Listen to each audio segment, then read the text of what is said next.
ચાલો માંડવીનો ઓરા ખાવા બધા. સવારમાં હું તો બેસી ગઈ હો. 1-2 દિવસ પહેલાં લઈ આવી હતી ને સાયકલ પડી હતી તો હાથમાં આવી તો હું હાલો ખાઈ નાખું.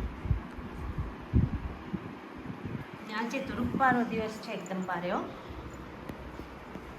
તડકો નીકળ્યો,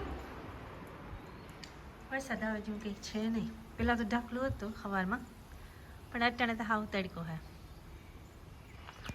તો અમે તો પહોંચી ગયા છીએ ઘુમલી ને જો ચાલુ કરી દીધું છે ને અત્યારે બરાબરના 12 વાગ્યા છે ને તડકો પણ સારો છે.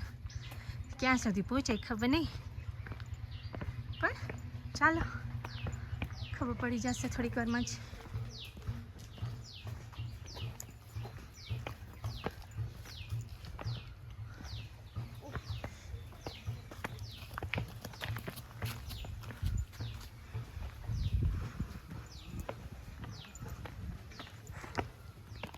તો જો અડધે લગભગ પહોંચી આવ્યા છે.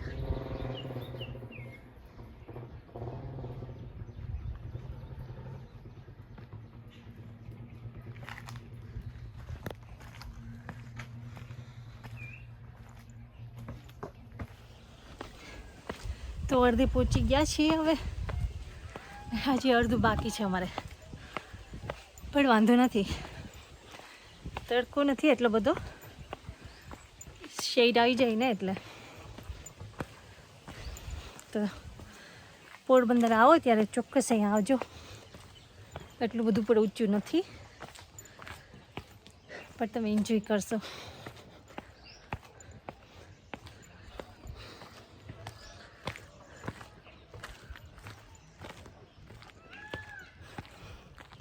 તો જુઓ અમે અહીંયા વચ્ચે બ્રેક લીધો છે, ગરમી થઈ ગઈ છે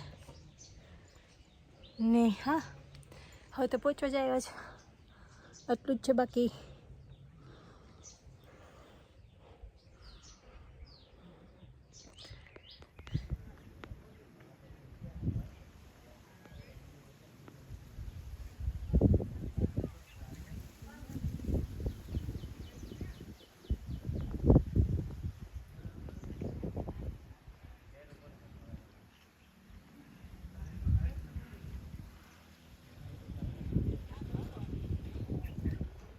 ચાલો તો હવે નીચે પાછા.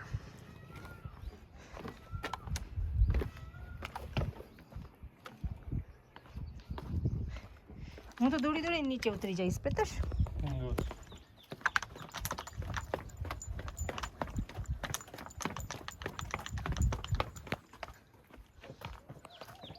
પણ બધા કહેતા હોય છે નીનો પ્રોબ્લેમ છે ને, આપણે ચડવાથી ની સ્ટ્રોંગ થતી હોય છે ને નીચે ઉતરવામાં થોડુંક ધ્યાન રાખવાનું.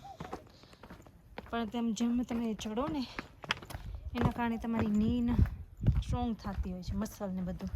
એટલે જેમ ચડો એમ વધારે સારું. ને નીચે ઉતરવામાં થોડુંક વધારે ધ્યાન રાખવાનું, ધીરે ધીરે ઉતરવાનું, તો કોઈ દિવસ તમને ની પ્રોબ્લેમ ના થાય. આ વાત મેં સાંભળી છે, હોય કેટલી સાચી છે અને ખોટી છે એ તો મને નથી ખબર હો. ચાલો તો હવે નીચે પડીશું. અહીંયા જો એક મંદિર પર સરસ નીચે છે જૂનવાણી. પછી ચાલો નીચે જઈને ત્યાં લઈ જઈશ.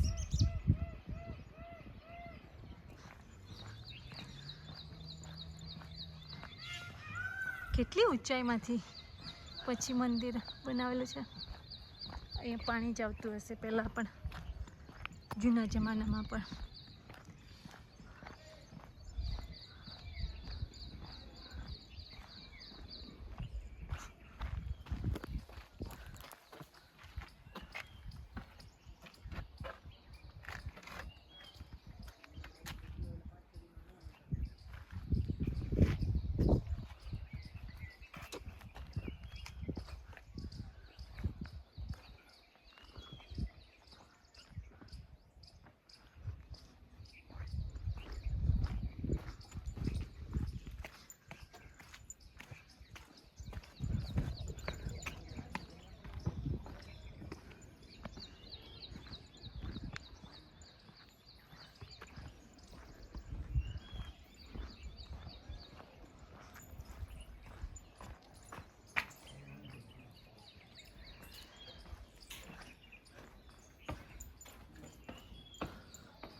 હમણાં જતા રહ્યા.